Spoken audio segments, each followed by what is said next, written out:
लाडकी बहिणीचा लाडक्या बहिणीनो 23वा हप्ता म्हणजे मे महिन्याचा हप्ता. या हप्ता वाटपाबद्दल एक महत्त्वाची तारीख समोर आलेली आहे. वितरण नेमकं कधी होणार आहे याच्या संदर्भात एक महत्त्वाची ब्रेकिंग न्यूज समोर आलेली आहे. संभाव्य तारीख या ठिकाणी समोर आली आहे. या तारखेमध्ये कोणत्या लाडक्या बहिणींना पैसे भेटणार आहेत, नेमका हा 23वा हप्ता मे महिन्याचा हप्ता कधी भेटणार आहे याच्याबद्दल एक महत्त्वाची बातमी समोर आली. त्याचबरोबर 21वा हप्ता 22वा हप्ता जवळजवळ बऱ्याच लाख लाडक्या बहिणींना भेटलेला नाहीये. मग त्या लाडक्या बहिणींना या ठिकाणी हप्ता भेटणार का?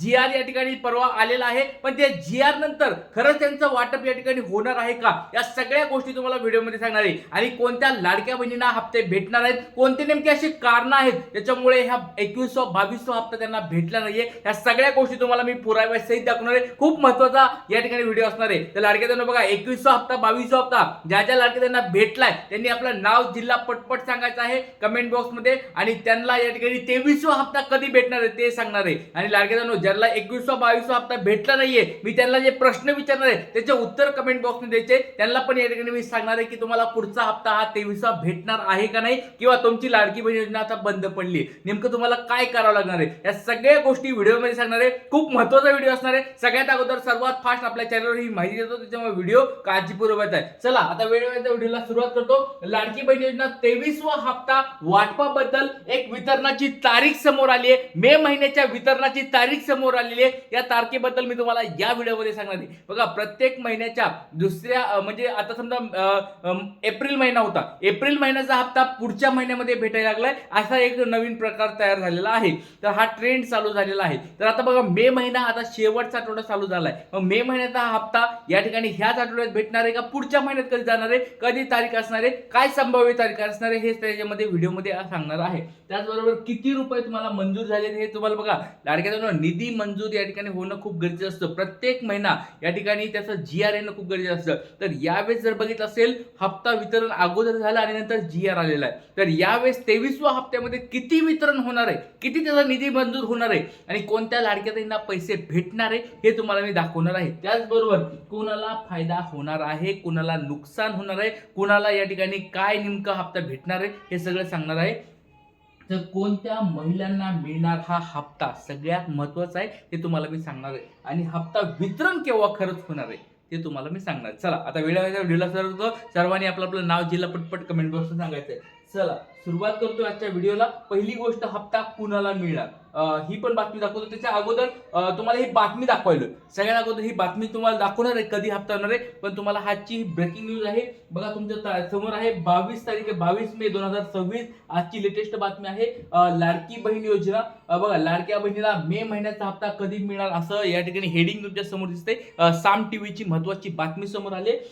लाडकी बहीण योजना मार्च एप्रिलचे 3000 खात्यामध्ये जमा झालेले. आता मे महिन्याचे 1500 रुपये कधी येणार, संभाव्य तारीख आली समोर. बघा, तुम्हाला मे महिन्याचा हप्ता कधी येणार आहे याची संभाव्य तारीख समोर आली. आणि 21वा 22वा हप्ता याचे 3000 रुपये ऑलरेडी अकाउंटला जमा झालेले आहेत. मग आता मे महिन्याचा हप्ता कधी भेटणार आहे याची संभाव्य तारीख या ठिकाणी आलेली आहे. आता बघा, ही संभाव्य तारीख तुम्हाला मी सांगणार आहे. व्हिडिओ खूप महत्त्वाचा आहे, काळजीपूर्वक आहे. आणि सगळ्यात महत्त्वाची गोष्ट म्हणजे हे हप्ते आता कुणाला भेटणार आहेत. बऱ्याच लाडक्या त्यांना 21वा 22वा हप्ता भेटला नाही, त्यांना पण या ठिकाणी जर ह्या गोष्टी पूर्ण असतील तर तुम्हाला तो हप्ता भेटेल. ज्या ज्या लाडक्या त्यांना असं समजू नका की मला 21वा 22वा हप्ता भेटला म्हणजे पुढचे पण हप्ते भेटतील. बघा, 20वा हप्ता बऱ्याच लाडक्या त्यांना भेटला होता. 20वा हप्ता भेटला, ई-केवायसी सगळं झालं, तरी पण त्यांना तो पुढचा हप्ता भेटला नाही, 21वा 22वा भेटला नाही. त्याच्यामुळे सर्व लाडक्या त्यांना विनंती आहे, असं समजू नका की मला 21वा 22वा हप्ता भेटला म्हणजे मला 23वा हप्ता भेटेल, असं होणार नाहीये. सरकार वेगवेगळ्या गोष्टी पडताळण्या करत आहे आणि पडताळण्या करून बऱ्याच लाडक्या त्यांना या ठिकाणी बाहेर काढलेला आहे. तर त्या सगळ्या गोष्टी तुम्हाला मी पुराव्यासहित सांगणार आहे. तर सगळ्यात पहिला गोष्ट, या ठिकाणी हप्ता कुणाला मिळणार हे मी प्रश्न विचारत आहे. हे प्रश्नाचे बरोबर उत्तर मला कमेंटवर सांगायचे. तर लाडक्या तुमचं नाव सांगा, जिल्हा सांगा आणि या 5 प्रश्नाचे उत्तर मला कमेंट बॉक्समध्ये सांगायचे. हे 5 प्रश्न जर बरोबर असतील तरच तुम्हाला हे पुढचे हप्ते पण चालू राहणार आहेत. सर्व लाडके त्यांनी या प्रश्नाकडे व्यवस्थित लक्ष द्यायचं आहे. खूप महत्त्वाचा हा व्हिडिओ असणार आहे. सगळ्यात पहिली गोष्ट म्हणजे घरामध्ये सरकारी नोकरदार आहे का.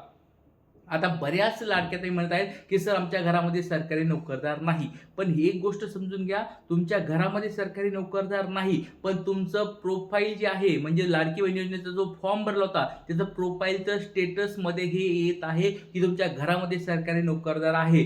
तर हे तुम्ही चेक करायचं आहे, की तुमच्या प्रोफाईलमध्ये या ठिकाणी सरकारी नोकरदार काही लागलेला आहे का?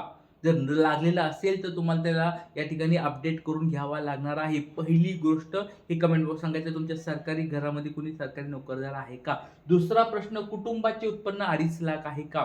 इन्कम टॅक्स डिपार्टमेंटतर्फे किंवा माहितीच्या अधिकारानुसार या ठिकाणी माहिती घेतली होती आणि तुमच्या कुटुंबामध्ये 2.5 लाखाचं उत्पन्न आहे का नाही हे चेक केलं जात आहे आणि त्याच्यानुसार त्यांनी बऱ्याच लाडक्या त्यांना हे रिमार्क दिलेले आहे, तुमच्या घरामध्ये 2.5 लाखाचं पेक्षा जास्त उत्पन्न आहे.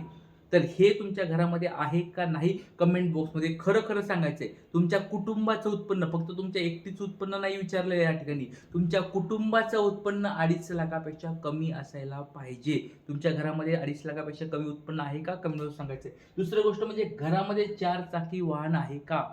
सगळ्यात महत्त्वाचं बघा, ह्या खूप साऱ्या लाडक्या बहिणींना हे आता रिमार्क यायला चालू झाले, घरामध्ये 4 चाकी वाहन आहे. बघा न्यूज पण या ठिकाणी समोर आल्यात. घरामध्ये ना 4 चाकी वाहन आहे, ना घरात त्या लाडक्या बहिणीचं कुठं RTOमध्ये काही नोंद आहे, तरी पण या ठिकाणी रिमार्क केले ते लाडक्यांच्या नावावर या ठिकाणी 4 चाकी वाहन आहे.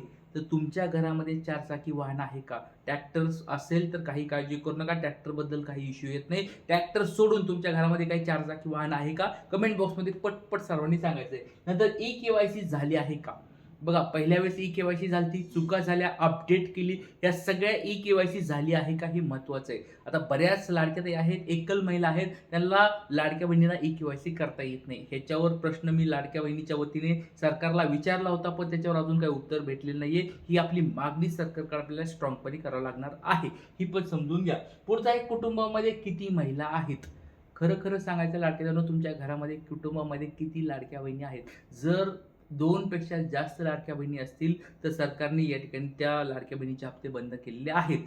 तुम्हाला हप्ता न मिळण्याचे हे सगळे कारणं तुम्हाला मी सांगायलो. खूप महत्त्वाचा व्हिडिओ आहे. हे सगळे कारणं मला या ठिकाणी न्यूजमधून भेटलेले आहेत. त्याच्यामुळे तुम्हाला हे कारणं तुम्हाला, आणि बघा अजून परत सांगतो, आज व्हिडिओ बनवले 22 मेला, हे तुम्हाला 10 ते 15 दिवसामध्ये तुम्हाला दिसेल की ह्याच्यामुळे बऱ्याच लाडक्या ताई, वरचे कारणं खूप आहेत. कुटुंबात उत्पन्न, घरात 4 चाकी आणि सरकारी नोकरदार, ह्या 3 कारणामुळे बऱ्याच लाडक्या ताई बाहेर काढल्या जात आहेत. अशा स्वरूपाची महत्त्वाच्या बातम्या समोर यायला लागल्यात. तुम्हाला हे 10 मी आता 22 मेला सांगतोय, अजून 10 ते 15 दिवसामध्ये बघा तुम्हाला ह्या बातम्या यायला सुरू होतील.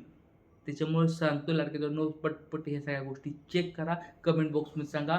आणि लाडक्या महत्त्वाची गोष्ट म्हणजे, जर तुम्हाला काही प्रॉब्लेम असतील की बाबा माझं हे दिसत नाही स्टेटस वगैरे, तर तुम्ही अंगणवाडी सेविकांना विचारू शकतात आणि जवळ महिला व बालविकास विभाग असतो, त्यांना तुम्ही तक्रार करू शकता. तक्रार म्हणण्यापेक्षा त्यांच्याकडून माहिती घेऊ शकतात की मला हप्ता बंद झाला आहे आणि त्याच्यामध्ये काय मला प्रॉब्लेम झाला आहे. आणि महिला व बालविकास विभाग यांना पण माझी विनंती आहे की या अशा लाडक्या बहिणीचे स्टेटस तुम्ही चेक करा आणि त्यांना सांगा की तुमचे प्रॉब्लेम काय आहेत, कशामुळे त्यांना पैसे येत नाहीत.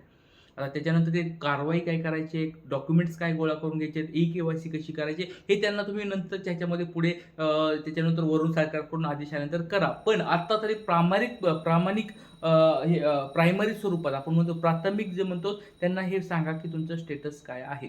हे सरकारकडे विनंती आहे. विकास विभागाकडे पण ही विनंती आहे. आणि आता बघा तारीख वगैरे, थोडा वेळ संपला, तारीख वगैरे पण तुम्हाला सांगतो, या ठिकाणी पुराव्यासहित दाखवणार आहे. तर इथंच थांबतो. जय हिंद, जय महाराष्ट्र, जय शिवराय, श्री गुरु.